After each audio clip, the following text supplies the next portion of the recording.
Très bien. Bah, écoutez, je vois que vous n'êtes pas là par hasard. C'est magnifique.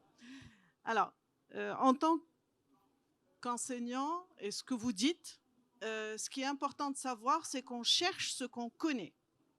Donc, c'est ça la clé en fait de cette conférence, c'est de vous donner un minimum de signes, de symptômes. Ça ne pourra pas être exhaustif sur tous les troubles, mais pour que vous sachiez où chercher, comment chercher, selon l'âge, le stade de développement, selon le niveau dans lequel vous enseignez, par rapport à un repérage précoce des signes.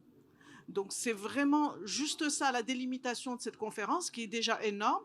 Mais par contre, par rapport à toutes vos attentes, ce que je dis et ce que j'ai dit tout à l'heure, c'est que clairement, l'ONDE est engagé et qu'il y a des MOOC en préparation, c'est-à-dire c'est des capsules qui seront sur le site du ministère de l'Éducation, qui vont être en 5 ou 6 modules de base et à peu près 4 modules d'approfondissement qui seront évidemment gratuits à votre disposition avec des quiz à la fin et qui seront très très détaillés selon la demande de madame sur tout ce qui est trouble que vous avez au sein de l'école et aussi par rapport à la santé mentale des enseignants parce que c'est un métier avec beaucoup de pénibilité et qui a beaucoup d'impact sur votre santé mentale aussi, donc c'est important de le savoir. Alors, pourquoi je parle de repérage précoce et pourquoi c'est un sujet important? Parce que quand on repère tôt, évidemment, on traite plus tôt, c'est économique, et puis on sauve l'adulte.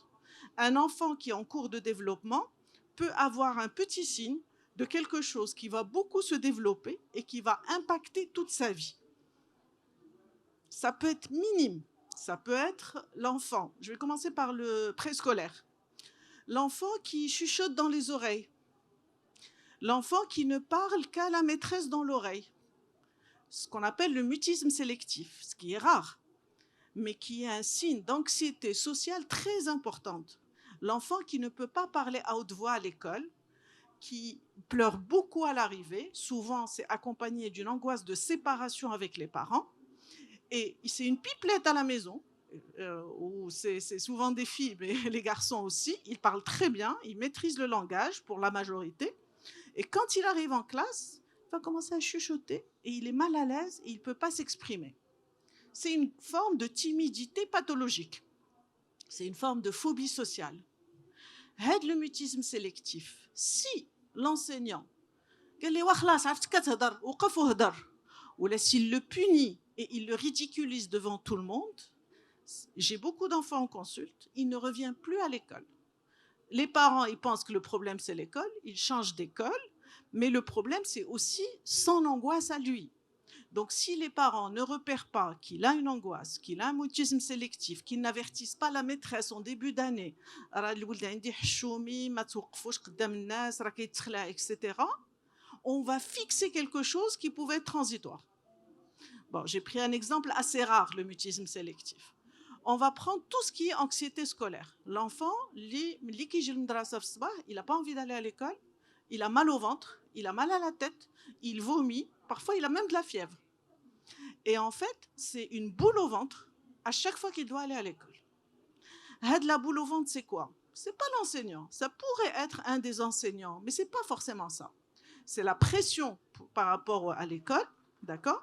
C'est les problèmes d'intégration sociale. L'intégration sociale a une importance incroyable à l'école. Un enfant qui est stigmatisé par les autres enfants, ils le mettent de côté, ils le trouvent pas drôle, tu es gênant, tu es hadi, tu es hada. C'est un enfant qui se renferme sur lui-même, qui perd confiance en lui, qui n'a pas envie d'aller à l'école, même si le prof est super, même s'il adore ce qu'il apprend, même s'il est très bon à l'école. Et ça, on le retrouve en préscolaire, en primaire, beaucoup, beaucoup, beaucoup au collège. Et ça donne des abandons scolaires. Donc, c'est des personnes qui, dans leur tête, l'école, il y a la société. Parce que, dans l'absolu, ils ne sortent pas beaucoup, ils sont très timides, et quand ils rencontrent finalement les gens, c'est dans cette institution qui s'appelle l'école. Donc, la façon dont les gens rentrent en contact avec eux, si ce n'est pas positif, si ce n'est pas encourageant, et si c'est négatif, et si surtout lui ne sait pas se défendre, je vais faire. comment apprendre tahramiyat l'oulidatna? C'est difficile. Alors, la majorité des parents éduquent les enfants à être gentils, à ne pas être violents, à dire merci s'il te plaît, à faire, etc. Mais vous ne leur apprenez pas à se défendre. Je vous parle en tant que parent. Et après, moi, quand je les reçois, je leur dis, ouais, petit bzaf. Comment se défendre. C'est ce qu'on disait en parlant de skills, de compétences socio-émotionnelles, de comment répondre à la violence sans violence. C'est-à-dire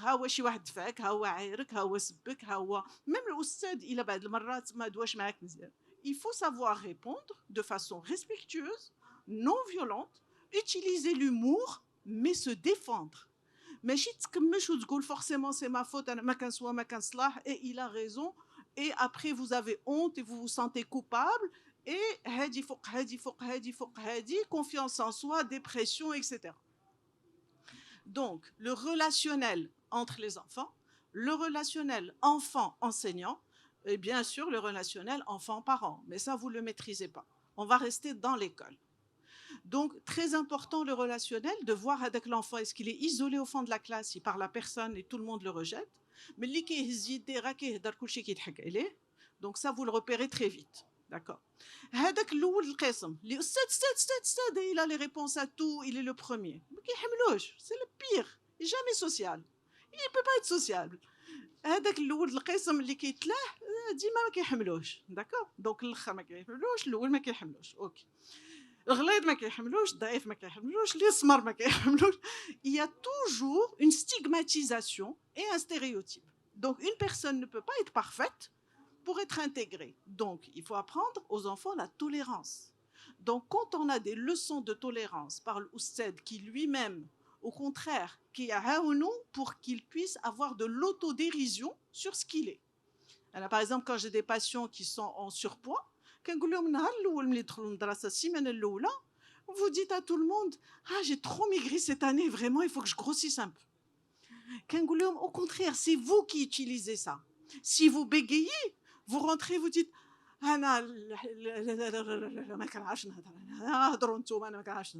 il faut que lui-même ait les compétences de mettre en avant son défaut et d'en rire et d'être en autodérision. Donc ça, c'est des compétences que doivent développer les élèves. Donc, je reviens au repérage. Quand vous repérez de l'enfant mal à l'aise, etc., quelqu'un a parlé tout à l'heure de pitié ou de ne pas savoir. C'est ça. Il ne faut pas le regarder avec pitié. Il ne faut pas que ça devienne votre protégé non plus. Parce que là où c'est le chouchou de l'oustad,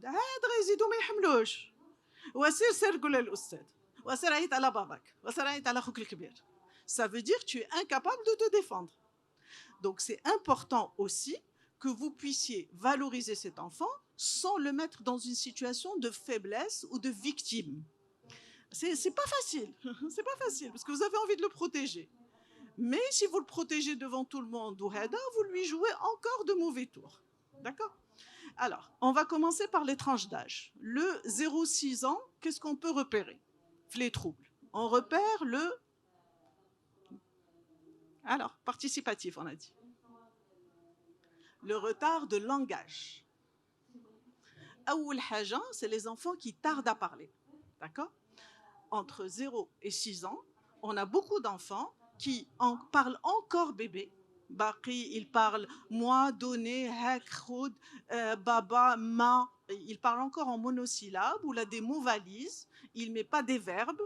Et il y a beaucoup de... La structure de la phrase marakbesh. D'accord ? Ça peut être à 3 ans, à 4 ans, à 5 ans et même à 6 ans.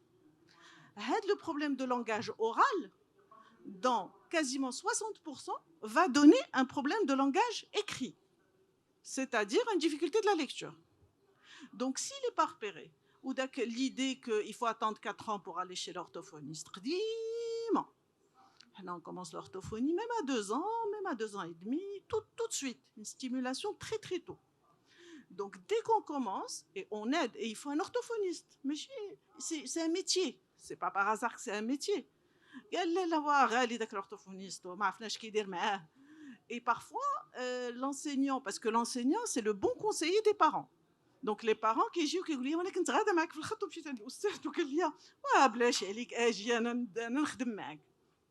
ça part d'une très bonne intention. et ils veulent faire économiser aux parents. Et c'est vraiment très, très, très... Mais malheureusement, on ne peut pas remplacer l'orthophoniste. Ou heureusement, c'est un métier à part. Donc le retard de langage, très important. 0,6 ans, qu'est-ce qu'on a d'autre? Madame, les troubles d'attachement. Les troubles d'attachement, c'est quoi? C'est l'enfant ou la bintmha, très collé aux parents. Alors, ce n'est pas la faute de l'enfant, parce qu'on dit bintmho, c'est la mère qui ne le lâche pas aussi. Hein. Parce que la mère,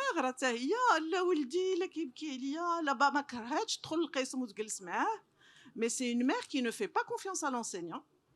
Et c'est une mère qui donne le message à l'enfant que si je ne suis pas là, donc la mère entretient beaucoup l'angoisse de séparation, elle ne le fait pas exprès évidemment, mais c'est parce qu'elle-même probablement est dans une insécurité affective.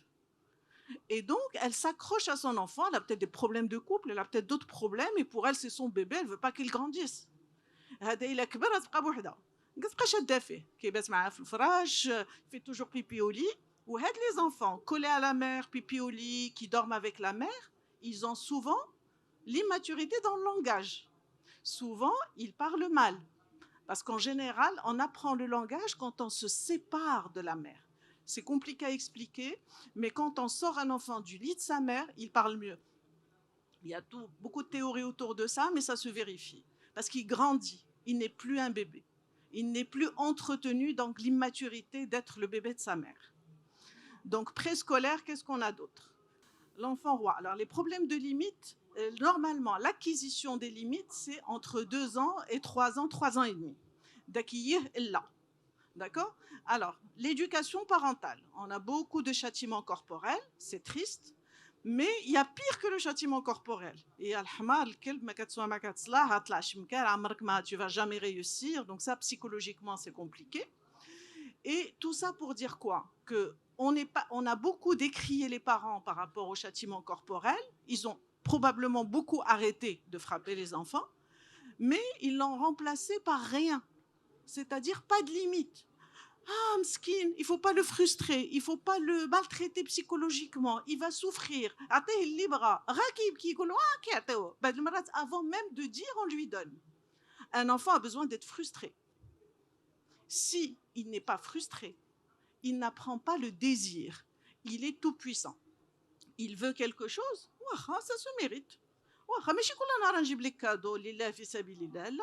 Qu'est-ce que tu as fait aujourd'hui? Tu n'as pas fait de bêtises, tu es hada, c'est un anniversaire, c'est Eid, c'est le mouloud, c'est chi haja, ok. Mais chira, tout ce que tu veux. Yallah qui dit brit hadi, ta kahtouli tlaza. Parfois, il n'a même pas envie ou on lui donne. Et ça, c'est pas bon pour les enfants. Les parents aussi qui surprotègent les enfants. Ça donne des enfants anxieux. Alors, c'est facile de dire les parents, les parents, les parents. On est tous parents, je suis parent aussi. C'est pas facile d'être parent, mais on sait aujourd'hui qu'il faut poser des limites d'une certaine façon, sans avoir recours ni à la violence psychologique, ni les prénoms des animaux, ni là ça. Il y a des façons de poser les limites, d'expliquer les limites, de négocier avec l'enfant et que l'enfant comprenne qu'il n'est pas tout puissant. هذا l'enfant tout puissant, c'est quoi le problème? احنا نقولوا فششنا وكبرنا وانا ولدي هو الغزال وبنتي هي الغزاله. Ça donne quoi après? Ça donne que c'est un enfant اللي غيدخل للمدرسه, il comprend pas pourquoi tout le monde ne le considère pas de la même façon. Pourquoi je suis pas le roi ici aussi? Moi je suis le roi à la maison. Pourquoi tout le monde ils se mettent pas à quatre pattes quand je veux quelque chose? Donc il y a un problème. Qui est tyrannique avec les enfants. Donc il est violent avec les enfants. Mais qui est le leader. C'est lui qui décide qui va jouer, qui va faire ça. Il a donc il est désocialisé, victime de violence, il est rejeté. Ça se passe très mal. Alors si les parents قفروها وقالوا الاستاذه ما كتسوى ما كتصلاح مشاو جراو على الاستاذه ولا مشاو بدلوا القس بدلوا المدرسه كاع مشى في هذاك الولد غيولي كيقول il est sûr que كون فيكون. Donc c'est une catastrophe. C'est une catastrophe. C'est comme l'angoisse de séparation. Quand un enfant pleure beaucoup parce qu'il va à l'école et que les parents lui disent صافي جلس للدار كتعلم كاع ضمياتي وجلسوا في الدار, catastrophe. L'année d'après, pire angoisse de séparation parce qu'il se dit si je crie beaucoup très très fort, je vais revenir à la maison. Ça va pas. Donc, en même temps, il faut prendre en compte la santé mentale, mais il ne faut pas rendre l'enfant tout puissant. La santé mentale ne veut pas dire lui donner tout ce qu'il veut, ou il souffre. Les enfants, là, ils ont beaucoup de compétences, hein. Les petits pitchouns, ils ont beaucoup de compétences et ils savent très bien. ملي غيمشي عند جداتو غيعرف شنو يقول ليها باش ياخذ داكشي اللي بغا. ملي غيدخل با غيعرف شنو يقول با باش ياخذ داكشي اللي بغا.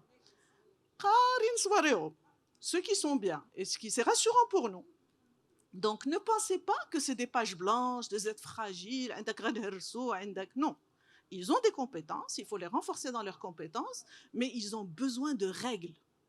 Et si vous ne mettez pas en place des règles claires, mais expliquées, qui peuvent être négociées parfois, il y a des règles négociables, il y a des règles pas négociables. Ça, c'est important. Je pense que vous commencez tous votre classe le premier mois par établir les règles de la classe. Les parents qui viennent dire en consulte, c'est la catastrophe à la maison. Et à l'école, pour moi, c'est très important. À l'école, impeccable. Donc, c'est vous le problème. Vous n'avez pas pu mettre en place des règles à la maison. Si le prof est arrivé, c'est que vous, en tant que parent, vous n'avez pas fait ce qu'il faut. Donc, c'est très important. Alors que si c'est un tyran à la maison et c'est un tyran à l'école, même le oustada maqdatcheli, on va aller chercher autre chose. D'accord? Donc, problème de limite, les problèmes d'attachement, les retards de langage, l'autisme. 0-6 ans, on voit tout de suite l'autisme. Alors, l'autisme, on peut le repérer les premiers mois de vie. Mais c'est rare qu'on le diagnostique à ce moment-là. Le diagnostic peut être posé, il faut le savoir maintenant, à 1 an et demi. On n'attend pas 3 ans pour poser le diagnostic. À 1 an et demi, on est sûr, est-ce qu'il est autiste, est-ce qu'il n'est pas autiste. La prise en charge peut commencer, si on a un doute, à 9 mois. Un bébé de 9 mois peut commencer une prise en charge intensive d'ENVER. Et quand vous commencez à 9 mois, le temps qu'il ait 3 ans, vous avez un autre enfant. Quand vous attendez l'âge de 3 ans pour poser un diagnostic, l'âge de 5 ans pour commencer la prise en charge, c'est un peu trop tard. Pourquoi? Parce qu'on a un cerveau social où on a une plasticité, j'y arrive, et qui doit être réanimée. C'est de la réanimation psychique du cerveau social. D'accord? Comment on va savoir pour l'autisme? Alors, l'enfant autiste, d'abord, il y a beaucoup de formes atypiques. C'est-à-dire, un enfant autiste peut vous regarder dans les yeux. Il peut répondre. Il peut parler à d'autres enfants. Mais il y a des particularités dans son langage, dans sa façon d'entrer en contact avec l'autre qui est très particulière. L'enfant autiste, par principe, a un déficit de communication sociale. 2, il a des stéréotypies, des choses, des mouvements répétés ou des mots répétés. Par exemple, un enfant qui est dans une classe, qu'elle soit francophone, arabophone ou anglophone, Assalamu alaikum wa rahmatullahi wa barakatuh. Vous avez des enfants comme ça. Ça, c'est typique de l'autisme. C'est-à-dire, on lui a dit, voilà comment on dit bonjour. Et c'est la phrase qu'il va répéter avec la tonalité robotisée à chaque fois qu'il entre en contact avec quelqu'un. Il peut vous regarder dans les yeux et vous dire Assalamu alaikum wa rahmatullahi wa barakatuh tous les jours, ce qui est inadapté. Même dans un environnement marocain, on ne dit pas comme ça bonjour. Ça doit vous alerter, par exemple.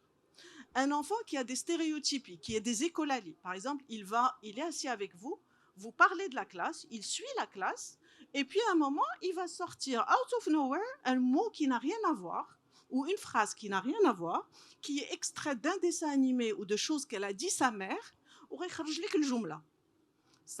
ça doit vous alerter. Un enfant, bien sûr, qui a un flapping, donc les mouvements répétés, ça c'est plus facile à voir. Les balancements, c'est plus facile à voir, mais ce n'est pas toujours le cas. L'enfant qui évite le regard, qui vous regarde comme ça ou comme ça, qui ne vous regarde pas dans les yeux, ça c'est plus facile à voir. Mais il y a des choses beaucoup plus subtiles, de problèmes de communication sociale. Et souvent, quand je pose des diagnostics, maintenant on a malheureusement des diagnostics très tardifs parce que c'est des formes légères. On a beaucoup plus d'autisme léger qui ne sont pas repérés. Et quand on dit à l'école, il est autiste, qui dit quoi? Les aménagements. Il parle très bien, il regarde très bien. Je vous comprends, l'autisme qu'on voyait il y a 25 ans ne sont pas les formes qu'on voit aujourd'hui. En effet, alhamdoulilah, les formes sont plus légères. Mais la prévalence a explosé. On est à 1,5%. 1,5%, c'est énorme. D'accord? Et donc, c'est des enfants qui peuvent être, c'est les formes légères, peuvent être intelligents, mémorisés, apprendre la leçon par cœur très bien. Ils auront beaucoup de mal à se faire des amis. Ils ne comprennent pas toujours l'humour, ils ne savent pas faire de l'humour. Et quand vous leur donnez une règle, ils sont hyper stricts sur la règle. C'est-à-dire, une autre fois, la maîtresse vous a dit de ne pas bavarder. Pourquoi vous bavardez? Bien sûr,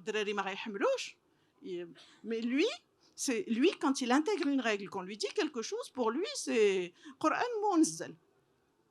Et ça, c'est les autistes qu'on appelait avant Asperger. Et moi, pour ces enfants-là, quand ils sont diagnostiqués, je les encourage en début d'année à se présenter aux autres élèves et à leur dire « Moi, je suis différent que vous.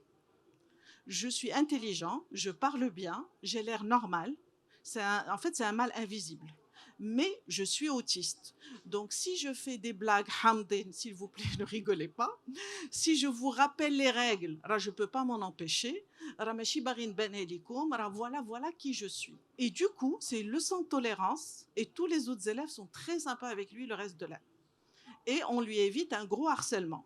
Moi, j'ai beaucoup d'autistes qui ont tellement été harcelés qu'ils ont envie de faire exploser l'école. Et il y en a qui ont essayé. Donc, ils gardent une rancune de tout ce qu'ils ont vécu comme harcèlement parce qu'ils n'ont pas été compris. Bon, on passe le préscolaire parce qu'on a beaucoup de choses à voir et le temps passe vite. On passe au primaire. Le CP, pour nous, c'est le truc le plus important où on va repérer plein de troubles. Quand on pense TDAH, on ne peut confirmer le TDAH qu'à 6-7 ans. Donc, il peut casser toute la classe, on n'est pas encore sûr que c'est un trouble déficit de l'attention avec hyperactivité, tant qu'on n'est pas dans l'âge de 6-7 ans. On peut faire des prises en charge avant, mais le diagnostic ne sera posé qu'à ce moment-là, parce que parfois, surtout les garçons, vont beaucoup bouger et sauter dans tous les sens. Mais اللي غتولي الطبله والكرسي والاستاذ ما كيضحكش غادي يجلس الارض ما غاديش يتحرك. Et là on voit qu'il peut se contrôler. Donc c'est différent. Oui. Exactement. Parfois c'est pas que physique et l'hyperactif est, contrairement à ce qu'on dit, pas forcément celui qui saute sur la table. En effet, parce que parfois, l'hyperactivité, comme le nom donne les symptômes, beaucoup de gens pensent pouvoir diagnostiquer l'hyperactivité. Et quand on voit encore des diagnostics, on envoie des diagnostics de TDAH, l'enseignant il n'est pas d'accord. Oui,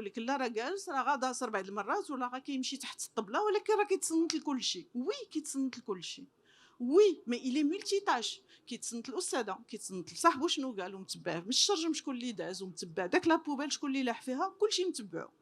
Donc il se disperse totalement et il est impulsif.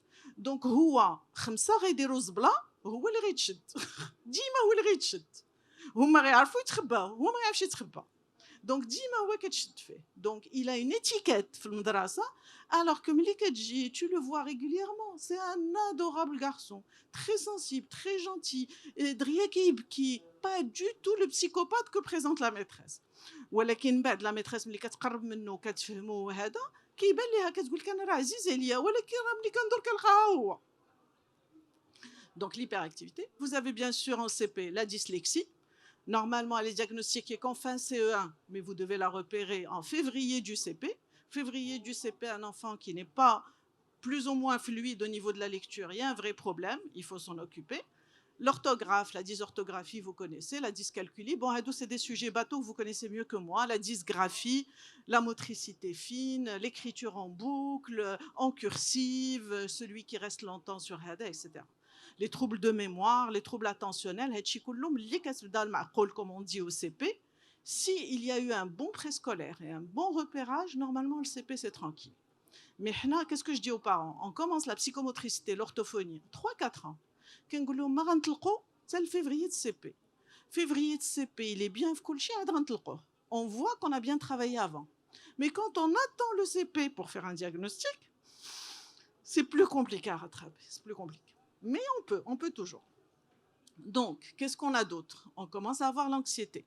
هادوك اللي كيدخلوا في الامتحانات. Anxiété de performance. نهار الامتحان الى لي مام مواد كضرو كل شو كيرد ما كيجيش نهار الامتحان. Il bloque devant la feuille, les évaluations pour lui c'est important, les parents derrière, donc pas facile, l'angoisse de performance, d'accord? Qu'est-ce qu'on a d'autre à partir du CP dans tout le primaire comme trouble? On peut avoir un début de TOC. Alors les TOC c'est important, les troubles obsessionnels compulsifs, الوسواس القهري, d'accord? Alors ça c'est un diagnostic important parce qu'il est très tardif. Souvent, on a 7 à 8 ans de retard diagnostique le TOC. Et c'est dommage. Le TOC, l'Ouswas al-Qari, est plus fréquent qu'on ne pense. Donc, c'est des enfants qui ont besoin de se laver plusieurs fois. S'il fait une rature, il doit déchirer toute la feuille, il doit tout refaire. Tout doit être nickel, super bien écrit. Je préfère les cahiers avec les ratures. Donc, les enfants, les kikounou, très parfaits quand ils sont parce qu'en général, le perfectionnisme, le perfectionnisme, ça doit être parfait ou c'est nul. C'est blanc ou noir. Donc, s'il n'a pas 20 sur 20, 19,25, il pleure toute la nuit, il n'endort pas la nuit. C'est une grande souffrance. C'est des gens très rigides. Parce que Flous al-Qari, c'est quoi? C'est déjà la personnalité d'Yalou. Il y a une psychorigidité dans la personnalité. Donc, il casse. Il n'est pas souple. Il se dit pas, c'est pas grave, demain je fais mieux. Je suis nul, je ne sers à rien, et les TOC se décompensent souvent en dépression, tentative de suicide à répétition, etc. Donc, quand on a des lavages répétitifs, des enfants trop minutieux, perfectionnistes, qui ne tolèrent pas de ne pas être les premiers, etc., c'est une souffrance. Ce n'est pas le chouchou de la maîtresse, c'est une souffrance. Oui. Ouais, c'est très il faut aller creuser pour faire un diagnostic. Alors parfois quand on accuse les parents, on se dit parfois c'est les parents. Mais comme les parents qui disent والله يبقى والله il se met la pression tout seul. Quand on dit c'est pas grave, qui dit non, mais quand c'est pas grave, je suis nul, je suis. Parfois c'est les aînés, parfois en général, il y a quand même une dynamique familiale, une problématique, mais toujours est-il, il n'a pas confiance en lui, il a un caractère rigide, perfectionniste, ça c'est compliqué, il faut y faire attention. Après, il y a le dépressif. Il y a des dépressions dès le primaire. Vous savez que même un bébé peut déprimer. C'est rare, c'est quand il y a une absence de la mère, etc.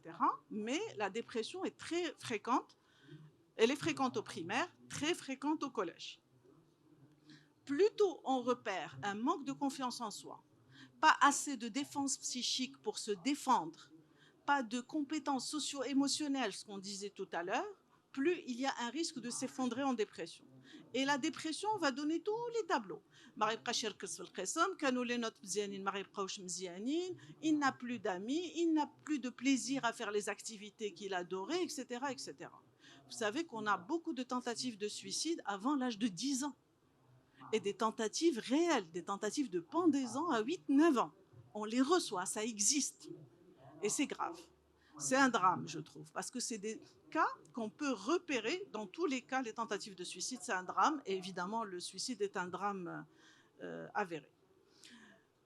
Passons. Donc, beaucoup plus les angoisses, les problèmes de confiance en soi, comment se faire des amis, des relations prosociales, comment résoudre un conflit. Quand on a un problème, comment le résoudre. Donc, tout ça, on est beaucoup dans la prévention. Les troubles des apprentissages, le TDAH, l'autisme, quand il est là, comment faire l'inclusion? Il faut déjà le repérer. Est-ce qu'il faut une AVS ou pas? Souvent, l'AVS est nécessaire, mais il faut que l'AVS s'auto-élimine. L'AVS ne doit pas faire pour lui ou l'idéal. C'est que l'AVS soit au fond de la classe et quand elle le voit en difficulté, elle vient vers lui, elle lui réexplique la consigne, elle fait la même chose pour d'autres enfants et elle l'accompagne. Alors c'est tout un concept l'AVS. Est-ce qu'il faut pas? Parfois il faut pas, c'est du cas par cas, mais ce n'est pas un mal forcément. Ça aide l'enfant à optimiser son attention, à écouter les règles, parce que l'enseignant, même il a un autiste, un TDAH, un hada, il ne peut pas être en attention avec chacun, c'est pas possible. Donc l'inclusion, oui, mais voilà, c'est un terme qui est magnifique, mais il faut pouvoir l'appliquer. On arrive au collège. Première année de collège, c'est le maximum, le top du harcèlement. Le harcèlement scolaire est toujours maximal la première année du collège. Le collège est en général une structure très grande. Commencent les problèmes d'image du corps, d'adolescence, de la stigmatisation, les stéréotypes. Et malheureusement, le harcèlement est très à la mode. C'est-à-dire les personnes, pour se sentir exister, ils doivent faire du mal aux autres. Donc avant, je posais régulièrement la question aux enfants en consultation, est-ce que quelqu'un te fait du mal? Est-ce que quelqu'un te dénigre? Maintenant, je pose systématiquement la question, est-ce que tu dénigres quelqu'un? Est-ce que tu frappes quelqu'un? Est-ce que tu harcèles quelqu'un? Tu peux me le dire. Parce qu'on se dit toujours qu'on reçoit les victimes et pas les harceleurs. Les harceleurs, ils sont mignons comme tout le monde. Hein. Mais quand ils sortent la cour de récré, ils sont agressifs. Et ils se défoulent sur les autres et ils ont besoin de ça pour se sentir puissants. Alors eux-mêmes, c'est évidemment une forme de maladresse et de non savoir comment gérer, et il faut les aider aussi, ne pas forcément être dans le punitif, ne pas harceler les harceleurs, la méthode de préoccupation partagée, mais c'est quand même aussi un problème. Le collège, le TDAH qui n'a pas été repéré au primaire va exploser première année collège. À l'âge primaire, il a 2 enseignants. Il arrive au collège, il en a 10. Et il doit partir d'une classe à l'autre. Il a un cartable à changer tous les jours. Il doit. Avant, on ne voyait pas trop qu'il était hyperactif, on pensait juste qu'il bougeait beaucoup. Première année de collège, ça explose. Vous vouliez dire quelque chose? Totalement. Le cyberharcèlement est un vrai problème et souvent, on donne les mauvais messages aux personnes harcelées. On leur dit, quand on envoie l'enfant à l'école, on lui dit, si quelqu'un te harcèle, tu vas voir un adulte, ou tu vas voir le prof, ou tu vas voir la direction. C'est surtout pas ce qu'il faut faire. Parce que s'il fait ça, on va lui dire, eh ben, tu vas voir. Si tu es harcelé physiquement, maintenant tu vas être cyberharcelé. Et cyberharcelé, c'est invisible. Et va prouver qu'il est cyberharcelé. Tu vois? Donc, qu'est-ce qu'on dit à l'enfant qui est harcelé? On lui dit, tu dois apprendre à te défendre. Tu peux en parler à tes parents, mais les parents ne doivent pas aller voir l'école. Ils doivent essayer de protéger leur enfant, mais lui apprendre comment gérer le harcèlement. C'est très important qu'il se défende lui-même. Parce que si tu le défends, ça veut dire toi, tu es faible, tu ne sais pas faire. Donc, tu le désignes comme victime. Donc, les harceleurs, on dit aussi aux enfants, si tu es harcelé, ça veut dire quoi? Ça veut dire je ne sais pas réagir. Donc, كنقول لهم اضعف الايمان توقف تخنزر فيه تطلع فيه وتهبط وعاد تزيد مينيموم ياك ما قادرش تجاوبو سي ديفيسيل توقف حداه ودير فيه داك وتزيد minimum. Ça, déjà, l'autre, il n'a pas envie d'être regardé comme ça, il peut arrêter de le harceler, mais il y a une autre victime. D'accord? Après, il y a plein d'autres méthodes qu'on leur apprend pour se défendre. Et ça marche beaucoup mieux que d'aller voir l'adulte. Ça, c'est clair. C'est pas aller voir l'adulte qui marche en cas de harcèlement. Pour le cyberharcèlement, il y a beaucoup de nus, par exemple, de photos de corps qui sont diffusées. Chaque septembre, on a une liste de drames dans les collèges et les lycées par rapport à des photos qui circulent. Alors, en tant qu'ONDE, casquette ONDE, on a le numéro 2511 et il y a Ihimaya et il y a Iblar. C'est des numéros qui font quoi? On peut récupérer la photo, l'effacer de Internet, on peut, grâce au lien, retrouver l'adresse IP et on peut poursuivre la personne qui a diffusé la photo. Parce qu'il y a des liens avec Interpol et Meta, des conventions entre la DGSN, et il y a un travail excellent qui est fait, mais il faut le savoir. Donc, il y a Ihimaya, c'est un formulaire anonyme, et tu envoies l'adresse, mais encore faut-il que l'enfant te fasse confiance pour te dire ce qui se passe. Il peut faire confiance à l'enseignant pour lui dire, il peut faire confiance aux parents pour lui dire, et il faut savoir quoi faire. Mais chez Tsoukhobla, ça parce qu'il a envoyé la photo. En effet, il ne fallait pas le faire, mais ça, c'est l'éducation à l'image qu'il fallait faire bien avant. Une fois que c'est fait, il faut réparer et après, arrête de reprendre l'éducation à l'image. Oui, lui-même, il peut remplir le formulaire et l'envoyer. Ihimaya. Alors, la dyslexie, c'est un trouble du langage écrit. C'est quand il lit, il y a une inversion des lettres, il y a une confusion de lettres. Donc, c'est dans la lecture et la structuration de la lecture que c'est compliqué. Une difficulté scolaire dans l'absolu, ça peut être avoir du mal à comprendre, donc c'est cognitif. Il peut avoir un problème d'attention pour se concentrer, mémoriser. Il peut y avoir un problème de mémoire de travail. Donc, il y a beaucoup de problèmes en neuropsychologie qui peuvent expliquer des difficultés scolaires. Quand on a un TDAH, on a 30% de risque d'avoir en plus une dyslexie, en plus une dysorthographie. Donc, il faut toujours chercher tous les 10 en même temps. Il faut faire un bilan, il faut envoyer chez un professionnel pour faire un bilan. Je sais exactement la difficulté scolaire ninja. Wesh, il y a une déficience intellectuelle, c'est-à-dire l'âge d'ILO, il a 6 ans, mais il a un âge mental de 4 ans et demi. Donc, il bouge comme un enfant de 4 ans et demi, donc ce n'est pas un TDAH, mais il comprend comme un enfant de 4 ans et demi. Donc, voilà, ça ne veut pas dire qu'il ne va pas s'améliorer, il va continuer de s'améliorer. Il y a plein de causes de déficience qui sont curables et évitables, mais voilà, ce n'est pas la dyslexie. Non, c'est orthophonique, totalement orthophonique. La dyslexie, il n'y a aucun traitement médical. Donc, alors, je vais peut-être finir bientôt collège-lycée et après, on se donne un quart d'heure pour les questions. D'accord? Donc, on était sur le primaire, sur le collège. Après, dans le collège, on va avoir déjà le début des scarifications, automutilations. Maintenant, c'est partout, dans tous les collèges. On a à 12-13 ans, première prise de toxiques, d'accord? Trouble de l'identité ou de l'orientation sexuelle, automutilation, scarification. Alors, parfois vous les voyez, parfois ils ne vous le disent pas, mais nous, on les voit beaucoup. Et un enfant qui se mutile avant, disait Schimker, d'abord vous avez une fille bourgeoise, 13 ans, qui habite en Fassup, ou là, je ne connais pas le beau quartier de Rabat, qui vit très bien, dans de bonnes conditions, tout va bien. Et sa mère, un jour, par hasard, elle découvre que tous les bras mchartin. Et en fait, c'est une addiction comportementale quand elles ont un mal-être, quand elles ne sont pas bien. C'est une mode.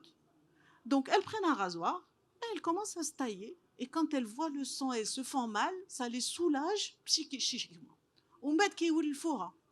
À chaque fois qu'elles sont angoissées, qu'elles sont tristes, qu'elles ressentent un vide, qu'elles ont un échec amoureux, qu'elles ont un problème avec leur copine, elles se tailladent. Et c'est très, très, très régulier.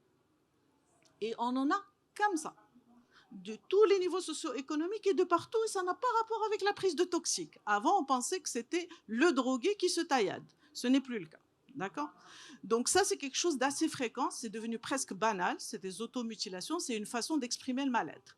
Il ne faut pas se focaliser sur l'automutilation, il s'est mutilé ou pas, il faut traiter la cause de l'automutilation. Et souvent, soit les parents, soit les enseignants, mais beaucoup les parents, restent focalisés sur les bras. Ah, chou, si elle s'automutile aujourd'hui, demain, elle va peut-être avaler la boîte de médicaments des parents. Elle va peut-être essayer de se suicider. Donc, il faut aller plus loin. Et parfois, on est dans le déni. On se dit, jamais ça peut nous arriver à nous. Mais elle essaye de mourir, ou de se déprimer, ou de se scarifier. Donc, dès que la phase de déni, surtout chez les parents, elle dure longtemps, et c'est là que l'enseignant intervient. Parce que l'enseignant, quand il interpelle les mères, je comprends que c'est dur pour vous, mais elle ça va pas, ça va pas. Et il faut interpeller les parents parce que dès que la phase de déni, elle peut durer très longtemps. Très longtemps. Et pas de malade, des parents, ils sont tellement. Allez, les parents qui disent qu'est-ce que j'ai raté? Pourquoi elle me fait ça? Et donc, ils en veulent à l'enfant. Ils se sentent, quelqu'un les a pointés comme mauvais parents, ou la phase de déni peut rester longtemps. Et donc, ils disent, une bonne raison pour t'entahri. Et après, on se retrouve avec des TS à répétition, un problème de la relation parent-enfant, etc. Donc là, il y a quand même quelque chose que vous, en tant qu'enseignant, évidemment, quand les parents arrivent chez nous, alors c'est déjà bien, mais tous les parents, évidemment, n'arrivent pas chez nous. À vous de dire aux parents de rester stable, de rester calme, de dire à l'enfant, je n'aime pas le comportement que tu fais, mais toi, je t'aime, je serai toujours là pour toi, dis-moi ce qu'on peut faire, et de l'obliger à voir un spécialiste, psychologue, psychiatre, ce qu'il trouve sous la main. Mais il faut que cet enfant puisse parler de son mal-être. Ça ne sert à rien de se le ça, ouais. Les prises de toxiques sont très, très, très fréquentes maintenant dans tous les collèges et les lycées, partout. Public, privé, mission étrangère, film, même si le vape, tout le monde vape, c'est accessible, c'est à la sortie du lycée, dans le collège, ça se vend à l'intérieur, il y a des enfants même qui font des commerces. Alors, le hashish, je ne vous raconte pas, donc tout le monde, vraiment, c'est presque 30% de consommation de toxiques dès l'âge de 12-13. Et ça, c'est des addictions. Donc ça encore, si vous voulez repérer tôt et vous avez la bonne attitude, vous pouvez aider l'enfant à se faire soigner et à ne pas tomber dans l'addiction. Et il faut savoir que les prises de cannabis tôt, ça augmente le risque de devenir schizophrène fois 8. Vous pouvez avoir le gène de la schizophrénie, mais ne jamais être schizophrène. Mais si vous fumez du cannabis tôt et pas mal, vous augmentez le risque fois 8 de devenir complètement schizophrène et délirant. Donc, en dehors de... Parce qu'il y a des enseignants qui veulent être cool, qui veulent être sympas, qui veulent... Mais non, les règles, c'est les règles. Et il y a une façon d'expliquer, mais il y a une façon de dire non, mais il ne faut pas se faire rejeter. Ou l'adolescent et le préadolescent vous parlent mal, vous manquent de respect, vous provoquent, c'est vous l'adulte. Il ne faut pas dire pour qui se prendre. Ça, c'est des réactions d'ego et de prestance. Il ne doit pas vous manquer de respect, mais votre contrepartie doit être bien réfléchie. Elle ne doit pas être émotionnelle. C'est important d'être calme, serein et de pouvoir comprendre. Ça ne veut pas dire que vous allez pardonner ou là, ne pas le punir ou là, accepter. Non. Mais راه ماشي هو يضربك هكا انت تزيد تكمل عليه هكا وتتسبوا وتعايروا هذا. Je dis pas ce que vous faites, mais je peux comprendre qu'un ado qui provoque, c'est difficile parfois de rester calme. Quand ils provoquent, ils savent provoquer et ils savent appuyer là où ça fait mal. كيعرفوا عرفتي هما qu'est-ce qu'ils font toute la classe صحابكم كتصنتوا للدرس. Ils vous analysent. كيشوفوا هذا الاستاذ ملي كيجي مع من كيضحك مع من كيدير واش كيضحك معنا واش ناشط الا تصرنا عليه comment il réagit. Ils vous testent beaucoup le premier mois, donc كيعرفوا comment vous prendre et comment vous manipuler. Et donc كيعرفوا اللي كيديماري دغيا وكيعرفوا اللي ما يقدروش يتفنفنوا معاه.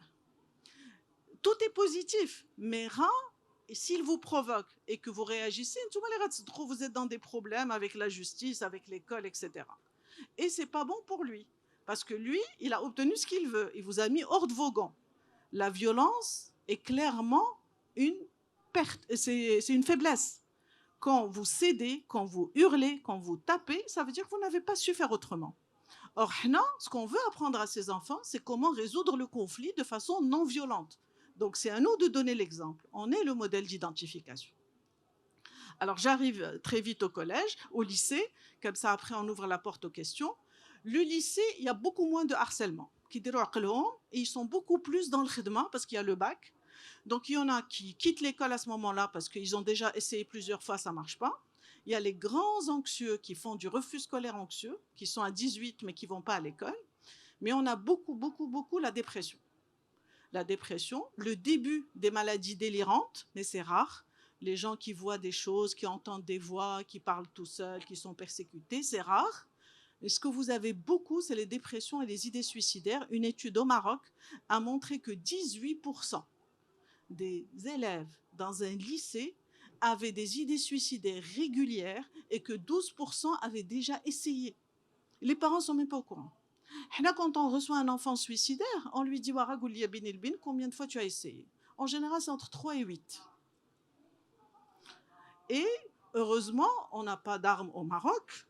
On n'a pas forcément les cordes qui se baladent, donc les gens ne pensent pas forcément à se pendre. Donc heureusement, c'est souvent médicamenteux. Et médicamenteux, vous savez bien, ça ne marche pas heureusement. Et quand ils voient qu'il n'est rien arrivé, mais évidemment, ils ne le disent pas aux parents. Ou là, كيصبحوا دايخين لندوما كياكلوهم لا ما كيعرفوهمش علاش دايخين كيسحابهم ils ont pris quelque chose et ça entretient un cercle de هذا كيقول bon je suis pas arrivé cette fois, j'espère y arriver la prochaine fois. Vous imaginez que nos ados essaient de se suicider 3 à 8 fois avant qu'on s'en rende compte. Donc quand on a un suicide réussi, il a été précédé de plusieurs tentatives et d'une vraie crise suicidaire. Et là, je vais m'arrêter sur la crise suicidaire, c'est là que vous pouvez repérer. Alors c'est très difficile à repérer. Et je vais vous dire, un ado qui s'est suicidé, on apprend à être humble en tant que médecin. Parfois, on ne peut pas empêcher quelqu'un de se suicider. Parfois, leur volonté est tellement forte. Aftira, j'ai été dans des hôpitaux en France ou là au Maroc ou là dans des structures, etc. Et où on savait que celui-là, un jour, il va y arriver. Je me rappelle d'une ado, elle était dans une pièce capitonnée, mais parce qu'elle essayait de s'étrangler même avec ses vêtements, etc. Elle s'est noyée dans 2 cm d'eau. Imagine. Derrière à la douche. Et la douche collée au mur pour qu'elle ne se pende pas, etc. Et elle a fini par. Des fois, quand ils veulent, quand ils sont déterminés, c'est rare, mais ils y arrivent. Donc, il n'y a rien que vous auriez pu faire. Je comprends votre détresse et je comprends que ce soit dur. Et je ne dis pas pour vous faire plaisir. C'est très dur, un ado qui se pend, un ado qui se suicide. C'est un drame pour tout le monde. Et on sait que ces ados-là ont souvent demandé de l'aide 15 jours avant, 3 semaines avant de renoncer et de s'isoler. Et en général, c'est quoi la crise suicidaire? C'est-à-dire qu'ils annoncent un suicide, c'est qu'ils s'isolent socialement. Ils ne parlent plus aux gens, ils essaient de devenir indifférents à tout le monde, même au niveau familial. C'est la famille qui doit repérer, qui doit essayer de repérer au mieux. Mais il y a aussi malheureusement le refus de beaucoup de parents des antidépresseurs. Ils ont très peur, ils diabolisent les traitements, il y a toute une stéréotype sur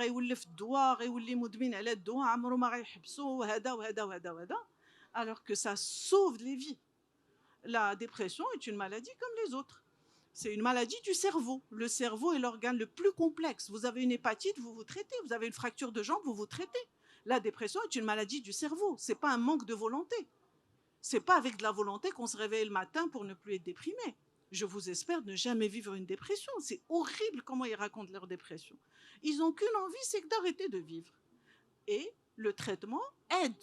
Bien sûr, il faut éviter les benzodiazépines qui déroulent Wolf, mais l'antidépresseur est un traitement qui sort de la dépression, qui est efficace, qu'on donne chez les préados, chez les ados, et qui les sort de là. C'est très important de ne pas avoir avec les idées, parce que vous êtes des modèles. Et donc, quand l'enseignant dit aux parents, il est bien, il est hada, moi je le vois bien, ben les parents, ils arrêtent les traitements. Ils vous écoutent. Vous êtes des modèles pour eux. Donc, c'est important que vous ayez les bonnes infos pour pouvoir conseiller les parents. Donc, on a besoin de vous. Voilà, je vais m'arrêter là pour aujourd'hui et on va passer aux questions. Alors, allez-y. Est-ce qu'on peut avoir le micro? Voilà, le monsieur arrive. Voilà, on a dépassé 1 heure, je me disais. Allez-y. السلام عليكم. فؤاد حميدي مدير ثانويه بمديريه اكادير دوتنان. وفي الحقيقه بالنسبه للموضوع شيق جدا. انا حضرت في الحقيقه المحاضره ديالك السنه اللي فات، ودائما عندنا مشكل في الصحه النفسيه ديال التلميذ، لانه فاش نتكلموا على الخلايا ديال الانصات والاستماع وكنجيو الاساسيات ديال انه الاستاذ فاش يكون كينصت ولا كيستمع لشي تلميذ ما خاصهاش تكون لانتيراكسيون، ما خاصوش يكون مثلا التلميذ كيهضر والاستاذ كيتفاعل مسكين كذا ما يتفاعلش، لانه هذا تيكون عنده اثار جانبيه على الاستاذ هو بنفسه. انا بغيت غير نتقاسم واحد التجربه، لانه كان عندي تلميذ انتحر وكنت انا ذاك حارس عام، كان شعل في راسو العافيه وانا اللي كنت عتقته بالاكستانكتور، انا اللي طفيتو. والمره الثانيه وانا مدير جوج حالات اللي كان نورمالمون خاص يكون فيها التتبع النفسي، لانه كانت واحد لا طونطاتيف دو سويسيد قبل وجات عاوتاني عندنا ودارت لا ميم شوز، هي دارت ليميتاسيون. كانت عندها ان جروب دو في عندهم لي ميم بروبليم، وكانت وحده فيهم كلات السم ديال الفيران.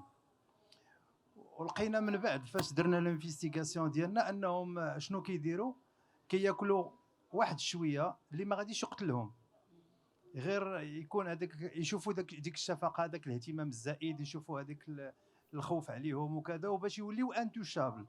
ولكن الحاله اللي في الحقيقه كانت انا اثرت فيا بزاف ديال واحد التلميذه كانت تضرب يديها بالرازوار، كانوا عندها مشاكل اجتماعيه، ولكن بفضل اليقظه ديال الاستاذ تجنبنا الاسوأ، لانه البنت ضربت في يديها وضربها الوجه ديالها ودارت بحال هكا وداخله للقسم. وهذه مساله اللي بغيت نتقاسمها مع السيدات والساده الاساتذه والسيدات والساده الاداريين. راه لوبسيرفاسيون فاش كنكونوا واقفين في الباب ديال القسم، المشرع فاش قال بانه الاستاذ خاص يكون اول واحد كيوقف في الباب ديال القسم واخر واحد كيخرج منه، سي با وازار، لانه باش كان اوبسيرفيو، كنشوفوا التلميذ اللي هو مريض، كنشوفوا التلميذ اللي هو اونكسيو، كنشوفوا التلميذ اللي هو ستريسي، كنشوفوا نقدروا نكتشفوا حتى الحالات ديال اللي عندهم لي زوتيست، لانه كتعرف غير من الكومبورتمون ديالو كيفاش كيتصرف مع صحابه، كيفاش غيشوف فيها، كيفاش ما يشوف فيهاش، كيفاش غادي يدير هذوك لي مو ريبيتيتيف اشاك فوا. وبالتالي انا الملتمس اللي عندي، انا ما كرهتش بالنسبه لهذيك المساله ديال عقود الشراكه مع الجمعيات اللي غادي تنشط لنا الحياه المدرسيه، يكون الاولى هو عقد شراكه بين جمعيات ديال مثلا ديال الاطباء النفسيين. انا كنشتغل في اكادير واخا هي كبيره، كاينين جوج ديال الاطباء النفسيين في اكادير كامله، وكاين واحد في السي اش او وانا عرفتهم كاملين، وكاين واحد في السي اش او، وكاين واحد في ذاك مستشفى القرب. والتجربه اللي قلتيها دكتور صحيحه، لانه الحالات اللي كانوا عندنا فاش كيمشيو وكياخذوا التريتمون للاسف تياخذوا لو بوا، كتولي عندهم كيوليو بحال هما كياكلوا دي دروغ، كيتبدل لهم كومبورتمون، وللاسف كلهم انقطعوا على الدراسه لانه ما قدروش يتجاوزوا هذيك الازمه النفسيه. وبالتالي احنا ما احوجنا لهذه اللقاءات اللي كيكونوا هنا واللي هما شيقين جدا. احنا ما سخيناش كاع يبقى نص نهار كامل ولا يومين غير على هذه الصحه النفسيه، لانه مهمه جدا. وانا غادي نضيف حتى الصحه النفسيه بالنسبه للاساتذه والاداريين، لانه حنا بالنسبه لنا كنبقاو دائما كنعمروا كنشوفوا حالات عندنا ديال التلامذ ما كنسكروا لهم والو بكل صدق، وانا كنهضر بلو كور، لانه فاش كيجي عندك استاذ وكيجيب لك المظلمه ديالو ولا كيجيب لك ان بروبليم ديال لا ديسليكسي ديال واحد التلميذ ولا اختو في الاورتوغراف ولا في لا غرامير ولا في لي مات ولا في كذا، ما كيكونش عندك الجواب انت واجد، دونك خاصك دير كونسلتينغ، خاصك تتصل بناس اخرين اللي هما متخصصين. فبالتالي الملتمس ديالي انا بالنسبه لي ما كرهتش بحال هذه المبادرات يكونوا على مستوى الاقاليم ولو على مستوى جمعوي ولا على مستوى اللي هو ديال لي زو ان جي اللي كتشتغلوا فيهم دكتور. Alors اللي غنطلب منك puisque vous êtes très sensibilisé, c'est de nous rejoindre dans le combat pour intégrer dans la formation initiale des enseignants un module santé mentale. On va faire une réunion le 2-3 avril de formation des CERMEF, des formations de formateurs. On est en train de voir pour la formation continue, mais on est en train d'essayer d'intégrer dans la formation initiale. Parce que maintenant, les attitudes et dans la formation, il faut que ce soit un module à part. Non, il faut un vrai module. Alors vous pouvez être des travailleurs de santé mentale de plein entière. Vous avez un rôle dans la pédagogie, etc. Mais vous avez beaucoup de rôles à jouer parce que nous sommes les. Donc si vous n'avez pas la base de la formation, vous ne pourrez pas le faire. Je vous remercie infiniment, madame. Le sujet était vraiment très intéressant. J'étais très émue parce qu'en tant que maman et enseignante, j'ai des enfants.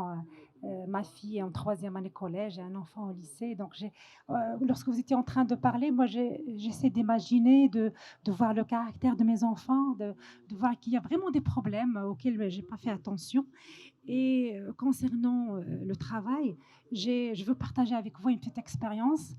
Pour les élèves de la 3e année, chaque année, je leur demande de prendre une feuille chez eux, à la maison, et d'écrire leurs objectifs dans la vie.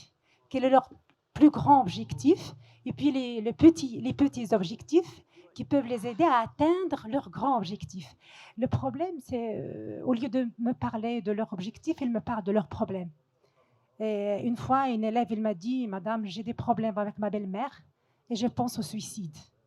Alors moi, j'ai passé une nuit noire, vraiment, parce que j'attendais le lendemain pour aller à la foire et lui parler et lui expliquer que ce qu'il vivait avec sa belle-mère, moi, je l'ai vécu avec ma mère, ma vraie mère. Donc, c'est normal, il ne faut pas penser, il ne faut pas prendre ça comme, je ne sais pas. Et j'ai vraiment vécu cette expérience avec plusieurs élèves. Mais le problème, c'est quoi? Ils me parlent de leurs problèmes, mais moi, je n'ai pas de solution. Moi, je n'ai pas les moyens pour les aider. Ça me fait mal. Et à mon avis, il ne faut pas trop essayer parce que c'est une grosse responsabilité. Oui. Vous savez, pour recueillir, c'est ce qu'il disait le monsieur tout à l'heure, écouter, prendre, c'est bien. Ce que vous allez en faire, ça engage votre responsabilité. Des fois, il a dit haram, vous savez qu'il y a des sites maintenant, comment se suicider halal.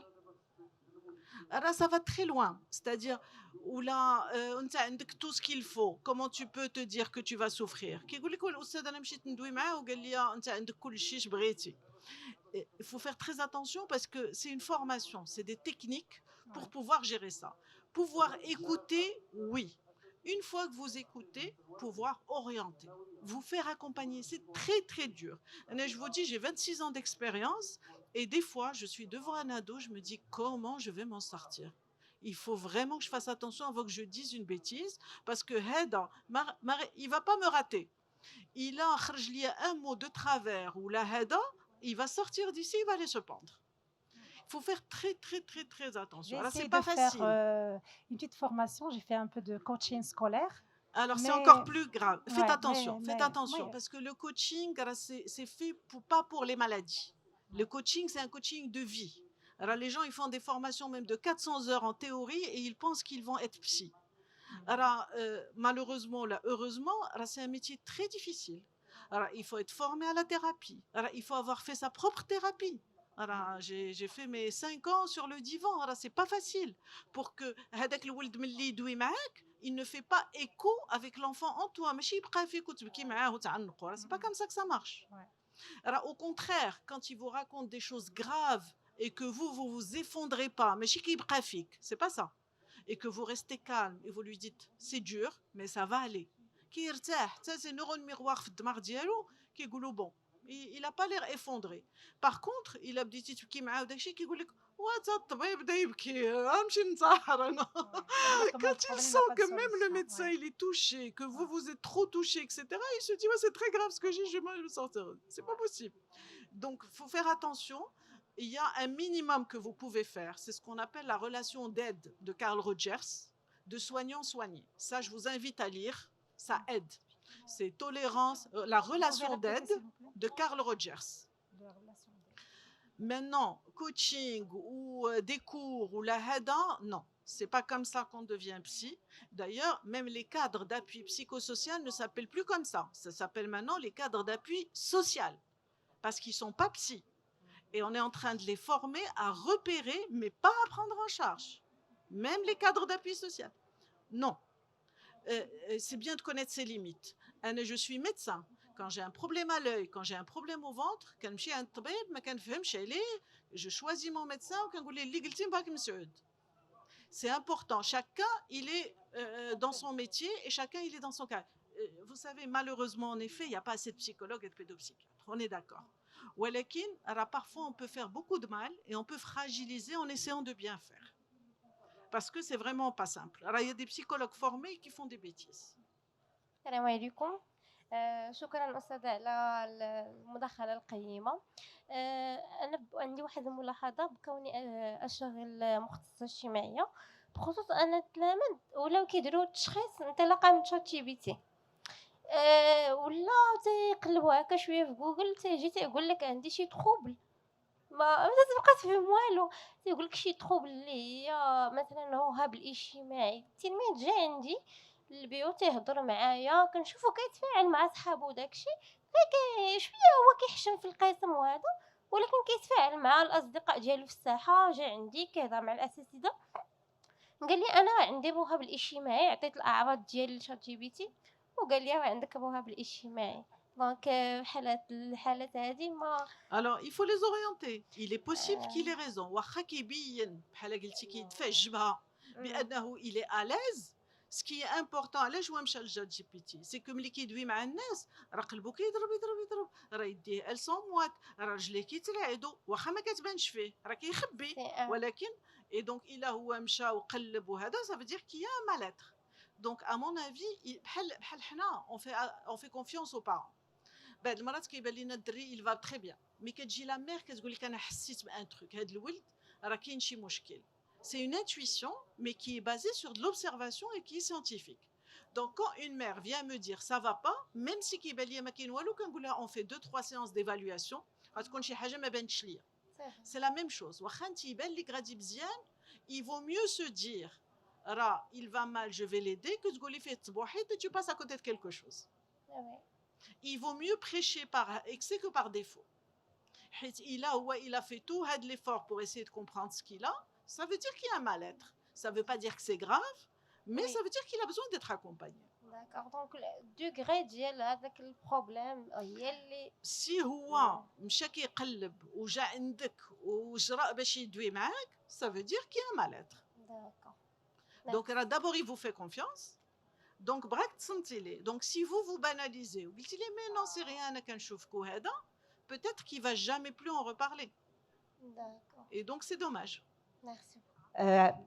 كنشكروك بزاف على هذه المداخله القيمه لانها انارت كثير من الاشياء في الذهن ديالنا وفهمنا بعض التلاميذ اللي كنا في كانت عندنا واحد الضبابيه اليوم. انا بالنسبه لي اتضحت لي الرؤيه بالنسبه لبعض التلاميذ لان وانا نتكلم لك على جوج تلميذات الا سمحتي. عندي تلميذه عندها التأتأة والتأتأة كتقول الام ديالها انها داتها عند مختص.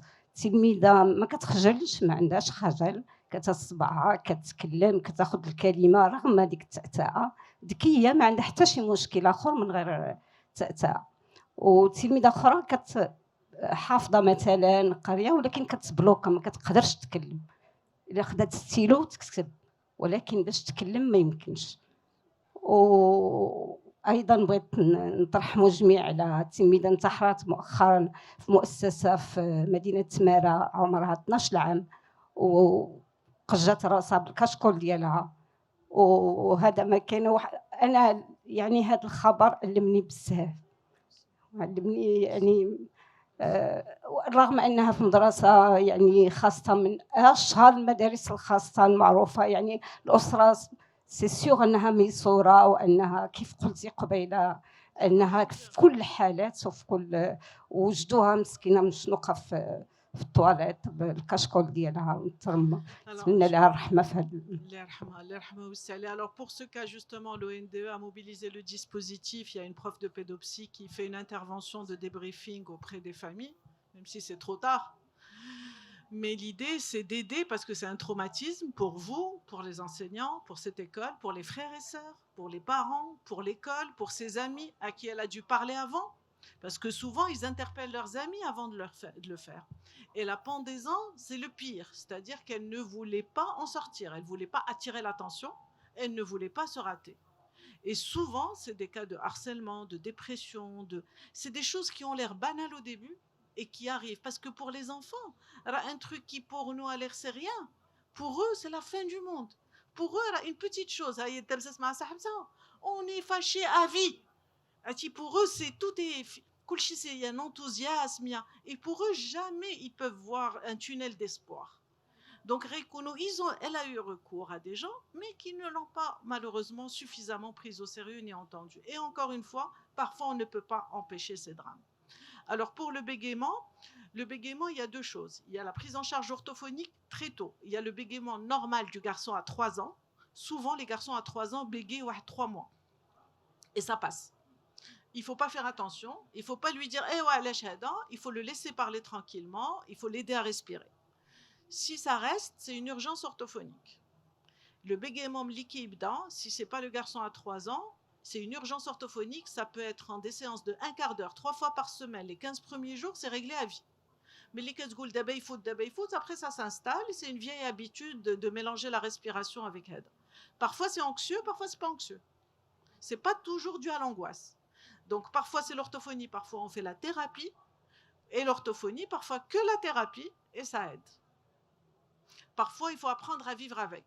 Et il faut en rire. Est-ce qu'il y a 2 dernières questions? Oui. شكرا أستاذة. عندي 2 أسئلة. دي واحد البنت كتقرا مزيان ودائما الامتحان تيجيها كتخلع ما كتخدمش. بغيت إلا ممكن شي كونساي نعطيه ليها باش تتجاوز هاد النقطة الثانية اللي بغيت نسولك فيها دابخي فوتر اكسبيريونس. هاد المشاكل كاع اللي هضرنا عليهم أنا جاني فضول علاش ما كاينينش في العالم القروي، علاش بالضبط المدينة اللي فيها هادشي، ولا واش ما كاينينش ولا أنا ما عمرنا سمعنا بهم ولا لا malheureusement كاينين c'est triste, malheureusement ils sont pas assez repérés et il y en a tout autant et les pourcentages et les prévalences sont quasiment les mêmes en rural et en urbain. C'est juste un problème de repérage. Après, c'est sûr qu'il y a plus de pression dans les villes par rapport aux études. Le monde qarawi, malheureusement, il y a une banalisation du travail des enfants. L'enfant est censé aider la famille. Donc, il est censé rejoindre le père dans les champs, la mère, femme de ménage, etc. Donc, il n'y a pas beaucoup de pression sur les études. Ils le mettent au début pour qu'il apprenne à lire et à écrire, mais ils ne s'attendent pas à quelque chose. Malheureusement, c'est un manque d'ambition et c'est une banalisation du travail des enfants qui est normalement un droit constitutionnel. Ils n'ont pas le droit de travailler. Alors, pour la première question, pour la fille qui a une angoisse de performance le jour de l'examen, alors ça dépend du type d'angoisse, parce qu'il y a ce qu'on appelle les attaques de panique. C'est ce qu'elle doit avoir. Au moment précis, elle a l'impression qu'elle va mourir, qu'elle ne peut rien faire, et elle est bloquée, parce qu'il y a l'angoisse qui bloque complètement. Et là, alors je vous invite à regarder la capsule anxiété scolaire qui est sur le site de l'ONDE, elle est sur YouTube, et ça donne beaucoup de compétences de respiration et de choses qu'on peut faire avant l'examen pour pouvoir le faire. Alors vous, en tant qu'enseignant bienveillant, vous pouvez l'isoler dans une classe où il n'y a pas les autres, lui faire vous-même des exercices de respiration avant qu'elle commence et que ne pas avoir de chronomètre. Tout ce qui met la pression, l'enlever pour l'aider à dépasser ce moment difficile. Une dernière question, oui. أستاذة شكرا جزيلا. عندي واحد السؤال. أنا بالنسبة لتجربتي كندرس في شعبة رياضة ودراسة سبور ديتود، وعندي عندي البنات ولكن ترو ايبر اكتيف اونتر يو 15 يو 17 يو 18، يعني واحد ليبر اكتيفيتي بزاف، وعندهم بزاف ديال لي ديسليكسي في القرايه ديالهم. انا بغيت نعرف يعني وهما كيديروا السبور كل نهار، ولكن رغم ذلك تقدر تنوض لك التلميذه وتبقى تدور في القسم، كتقول لك انا ما كنقدرش نجلس. Alors, c'est probablement plusieurs cas de TDAH, parce que ce que vous décrivez, c'est vraiment qui est dans 30% associé à la dyslexie. Le TDAH se traite, et se traite très bien, pour lui permettre, en dehors du sport, de suivre ses études. Et même le sport, il a besoin d'être concentré, parce que s'il va dans tous les sens, il ne va pas réussir dans le sport. Alors, malheureusement, ceux qui aboutissent en sport-études, ils sont presque en échec scolaire, alors qu'ils sont intelligents, parce que c'est des TDAH qui n'ont pas été diagnostiqués. Donc parfois, le sport-études par mauvaise orientation. Alors que s'ils avaient été repérés TDAH et traités, qu'auront en normal ou le sport en plus un loisir ou professionnel. Donc c'est probablement des TDAH. Il faut qu'ils consultent. En tout cas, je vous remercie beaucoup pour votre attention. Vous étiez un public très attentif. Excusez-moi, madame. Je sais que vous avez fait des interventions depuis le matin. Je suis désolée. Et une petite question. Donc, vous avez déclenché un sujet qui nous préoccupe tous. Au fait, c'est un souci pour les enseignants. Pourquoi je dis souci? Et c'est là ma question. Pourquoi le nombre des enfants qui souffrent des difficultés, autisme, hyperactivité, augmente de plus en plus? À titre d'exemple, l'année dernière, j'avais 4 élèves. Cette année, j'ai 5. Et on s'attend à plus les années prochaines. Alors je pense que c'est probablement chimique et environnemental. C'est peut-être la nutrition, c'est peut-être l'environnement, c'est peut-être la pollution, on n'a pas de réponse. Le TDAH est très génétique, donc c'est le récepteur de dopamine au niveau du lobe frontal. Donc souvent, les parents, il est hyperactif, mais ça s'aggrave avec les générations, surtout quand le parent n'est pas traité. Donc souvent, ça s'aggrave avec les générations. Je vous laisse finir, je vous ai interrompu. Oui, c'est ce que je voulais dire. Alors, est-ce que ces cas-là existaient depuis toujours et que nous n'avons pas cette habilité de les détecter? Ou bien, il y a d'autres facteurs dont vous avez parlé tout à l'heure. Oui. Voilà. Je vous remercie beaucoup pour votre attention. Vous étiez un public parfait. Merci beaucoup.